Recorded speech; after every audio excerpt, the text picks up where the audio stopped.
Hello dears, I am Maqbool sir once again. So Al Maqbool English language की तरफ से मैं अपने स्टूडेंट्स के लिए यही लेक्चर्स एज ए गिफ्ट दे रहा हूँ और इंशाल्लाह नेक्स्ट सोमवार से हमारे नए ग्रुप्स भी शुरू करने वाले हैं। वो बच्चे जो यहाँ पर बनों में रहा करते हैं दे आर मोस्ट वेलकम, तो वो हमारी एकेडमी को ज्वाइन भी कर सकते हैं। तो चूँकि we have begun with the grammar, हमने ग्रामर से शुरू किया था और आज जो हमारा जो टॉपिक होगा नाउन की काइंस जो है ना, that is very simple. So we will have to begin with the kinds of verb. Kinds of verb.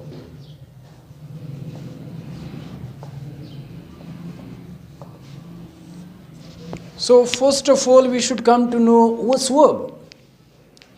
Verb क्या होता है? तो we can simply say that each and every that word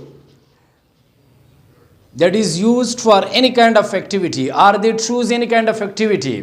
लेकिन ये जो definition है ये verb का complete definition नहीं है। Verb shows an action or state.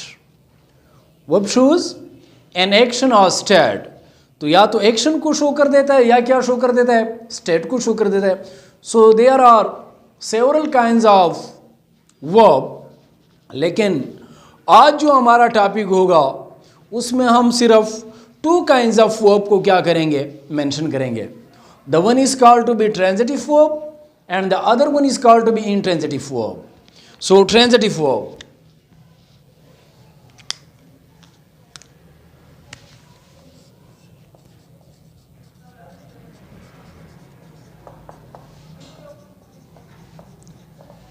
what's transitive verb? Each and every that verb that needs a direct object to complete a sentence. बात समझ में नहीं आ रही है? हर वो verb, a verb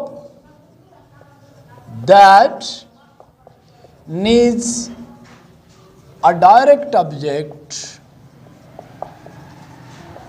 object to complete a sentence.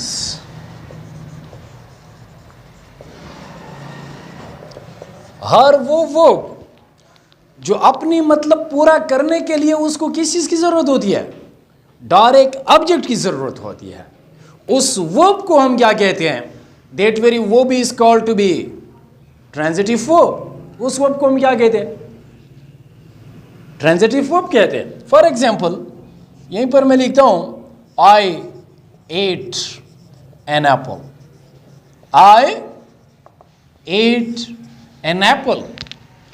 तो यहां पर मैं कहता हूं कि eat जो है ना, ये हमारे साथ क्या है, इट्स ट्रांजिटिव वर्ब।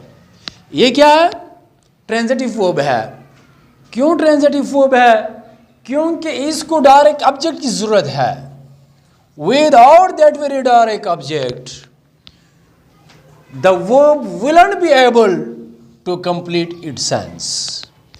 इसी ऑब्जेक्ट के बगैर ये verb जो है ना, ये इसके काबिल नहीं है कि ये अपना मतलब खुद अदा करे।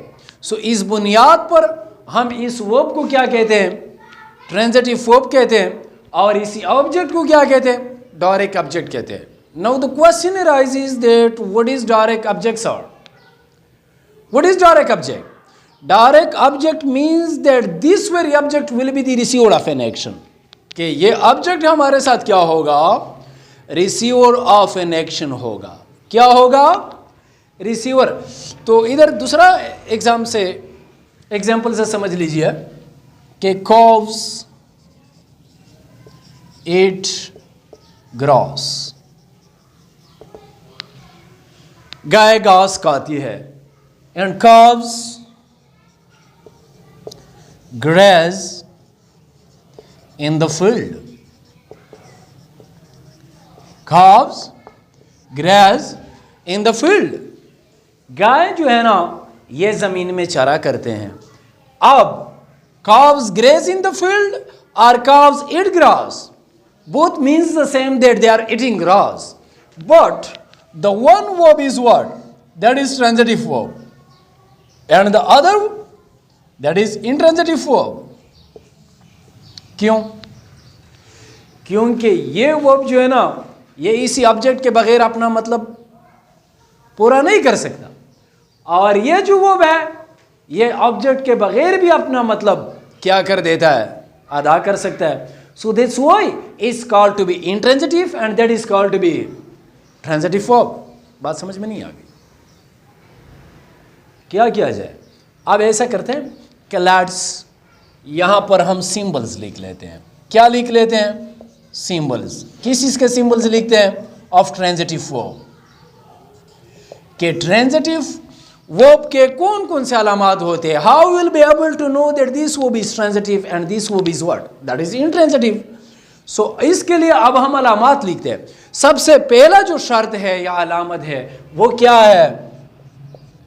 Object will be direct object. पहला अलामत क्या है? Object will be direct object.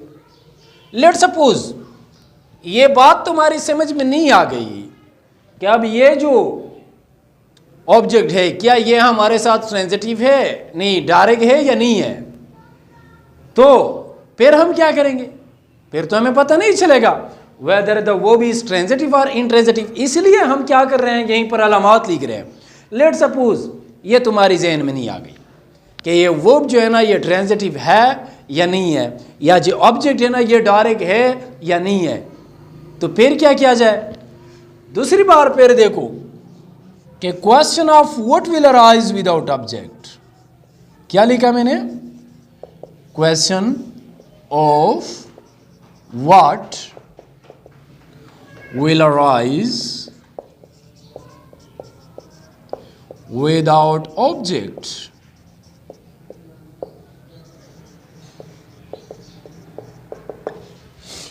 दूसरी अलामत यह होगी कि अगर यहां पर हमारे साथ ऑब्जेक्ट नहीं है, लेट सपोज अब मैं क्या करता हूं, इस ऑब्जेक्ट को छुपाता हूं, तो क्वेश्चन अराइज होगा. कौन सा क्वेश्चन अराइज होगा? व्हाट का. कौन सा क्वेश्चन? व्हाट का. फॉर एग्जाम्पल काव्स एट, गाय खाती है. Question arise yes what. So it means कि ये वर्ब जो है ना इसी ऑब्जेक्ट के बगैर अपना पूरा मतलब नहीं दे सकता है. सो दैट्स वाई हम कहते हैं कि ये जो ऑब्जेक्ट है ये डायरेक्ट ऑब्जेक्ट है और ये जो वर्ब है ये हमारे साथ क्या है? It's transitive verb. इसको देखो, काव्स ग्रेज. अब इससे मैं ये एडवर्ब ऑफ प्लेस को छुपाता हूं. कहां पर? व्हाट का क्वेश्चन अराइज नहीं होता है. दीगर questions will be arise but the question of what will not arise. For example I go. Transitive or intransitive? Intransitive. That is why. Because I go. Question of what arise? No. Albatta, question of where, question of why, question of when, all these questions will arise. ये सारे question पैदा होंगे, लेकिन question of what arise नहीं होगा. और transitive form में अगर हम क्या कर देते, ऑब्जेक्ट को छुपा लेते हैं, तो कौन सा सवाल पैदा होगा? Question of what will arise. खामखा ये क्वेश्चन अराइज होगा. दूसरी बात क्या है? तीसरी सिंबल, अगर often there will be no preposition after this verb. इस वर्ब के अक्सर बाद, नॉट ऑलवेज. यहां पर मैं क्या लिखता हूं? Often there will be no preposition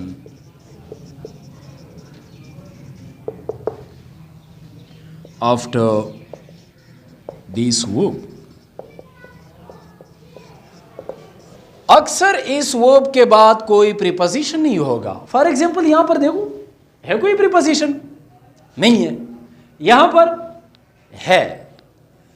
तो प्रीपोजिशन हम किसके लिए इस्तेमाल करते हैं? To tell us about the state और द पोजीशन. पोजीशन बताने के लिए, ताल्लुक बताने के लिए. लेकिन इनके बीच में क्या है? प्रीपोजिशन के लिए जगह नहीं है। क्यों? क्योंकि जब ताल्लुक डायरेक्ट होता है तो बीच में गाइड की जरूरत नहीं होती। क्या होती है? पश्तो का एक शायर कहता है कि याराना था ना बले गैर बार नसा मुँह बले गैर बार नहीं बोला वो रकीब शो। तो प्रीपोजिशन तो हम ताल्लुक जोड़ने के लिए इस्तेमाल करते हैं, तो ये इनके बीच में ताल्लुक डायरेक्ट है। So that's why often there will be no preposition, often there will be no preposition. Let's suppose आपसे ये भी भूल गया that there will be no preposition, तो क्या करना है? फिर फिक्रा किस टेंस का भी क्यों ना हो, you will have to convert it into past indefinite. हमने इसको किस टेंस में कन्वर्ट करना है? पास्ट इंडेफिनिट में कन्वर्ट करना है। किस टेंस में? पास्ट इंडेफिनिट में कन्वर्ट करना है। और इसके बाद क्या करना है? Then we will have to translate it into Urdu, और इसका हमने उर्दू में तर्जुमा करना है। अगर इसके उर्दू के तर्जुमे में नून बढ़िया ने आया, then you should come to know that the verb is what? That is transitive. Otherwise, you should come to know that the verb is what? That is intransitive. क्या कहा मैंने? Let's suppose मैंने कहा कि convert the sentence into past indefinite tense. ये हमारे साथ sentence है calves eat grass है ना। अब इसको हम past indefinite में change करते हैं, कैसे हो जाएगा? calves ate grass। अब इसका हम क्या करते हैं? उर्दू में तर्जुमा करते हैं। उर्दू में तर्जुमा करते हैं गाय ने गौस खाई, गाय ने गौस खाया। सो यहाँ पर नून बढ़िया ने आया ना, then you should come to know that the verb is what? That is transitive. फिर आपको फौरन पता चलना चाहिए, मालूम होना चाहिए कि ये हमारे साथ क्या है? ट्रांजिटिव है।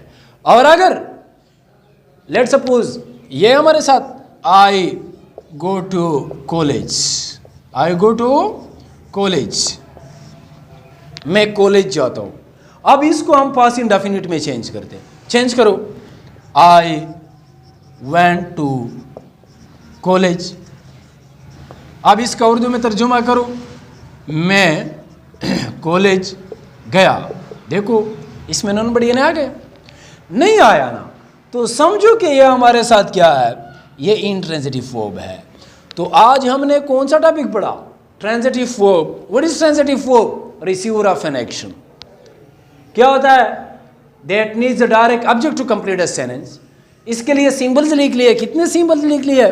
4 सिंबल्स लिख लिया। पहला सिंबल क्या होगा? Object will be direct object. दूसरा, question of what will arise without object. तीसरा, often there will be no preposition after that very verb. चौथा, convert the sentence into past indefinite tense, then translate it into Urdu. If nun badiyane came in its translation, then you should come to know that the verb is what? That is transitive. Otherwise, it's intransitive verb. So, इसके बाद दूसरा जो verb है हमारे साथ वो क्या है? That is intransitive verb. क्या है हमारे साथ? Intransitive verb. Intransitive verb से क्या मुराद है? Which is not transitable. So, intransitive is quite opposite of the transitive. Now, from the very definition, we will have to go at verse. हमने क्या करना है? मुखालिफ सीमत में जाना है, अपोजिट जाना है, क्योंकि अपोजिट है। अब intransitive को मैं कैसे डिफाइन करूंगा? A verb that doesn't need a direct object to complete its a sentence is called to be what? Intransitive verb. अब जिस तरह के ट्रांजिटिव के लिए हमने सिंबल्स लिखे थे, अब उन सारे सिंबल्स को हमने क्या करना है? एडवर्स करना है। उनको क्या करना है? इसके अपोजिट लिखना है। तो फॉर एग्जांपल ट्रांजिटिव के लिए मैंने लिखा था object will be direct object. अब इंट्रांजिटिव के लिए मैं क्या लिखूंगा? Object will not be direct object. जरूरी नहीं है कि यहां पर ऑब्जेक्ट हमारे साथ डायरेक्ट ऑब्जेक्ट हो। क्यों? Because the verb is intransitive. दूसरा हमारे साथ हमने क्या लिखा है? Question of what will arise without object. तो सिंपली हमने क्या लिखना है? Question of what will not arise without object. Object के बाहर हमारे साथ क्या नहीं होगा? क्वेश्चन ऑफ व्हाट नहीं होगा, क्वेश्चन पैदा नहीं होगा।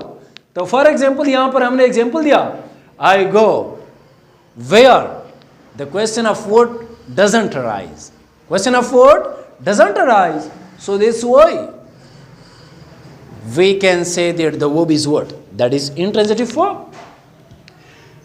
तीसरा हमने लिखा है कि often there, देखो not always, often there will be preposition. अब अगर हम इसकी बात करते always लिख लेते हैं तो let's suppose मैं लिखता हूं ना, I go home, I sleep there, हाँ, तो देखो इसके बाद भी नहीं है, इसके बाद भी नहीं है, कोई प्रीपोजिशन है नहीं है, इसलिए यहां पर हम क्या लिखते हैं, often there will be no preposition. लेकिन अब हम इंट्रांजिटिव की बात करते हैं तो often there will be preposition. I go to school, I reached to college, I slept in the bed, I, मतलब ये है कि अक्सर इसमें क्या होगा, there will be preposition after this verb. और लास्ट जो वो है कि हमने फेकरे को पास इंडेफिनिट टेंस में कन्वर्ट करना है, इसके बाद इसका उर्दू में तर्जमा करना है, और अगर उर्दू के तर्जुमे में नून बड़िए ने नहीं आया, then you should come to know that the verb is what, that is intransitive verb. So बेटा आज जो हमारा टॉपिक था वो क्या था, about transitive and intransitive verbs. अब इसके मुतल्लिक अगर आपका कोई क्वेश्चन है, आप क्लियर नहीं है, या मतलब ये है कि हमारे चैनल को सब्सक्राइब करते जाओ, इंशाल्लाह आपको वक्तन फ़वक्तन ग्रामर के सारे लेक्चर जो है ना ये दिए जाएंगे, और ये मैं स्पेशली गरीब बच्चों के लिए एज ए गिफ्ट दे रहा हूँ और अपने इल्म की सहावत कर रहा हूँ।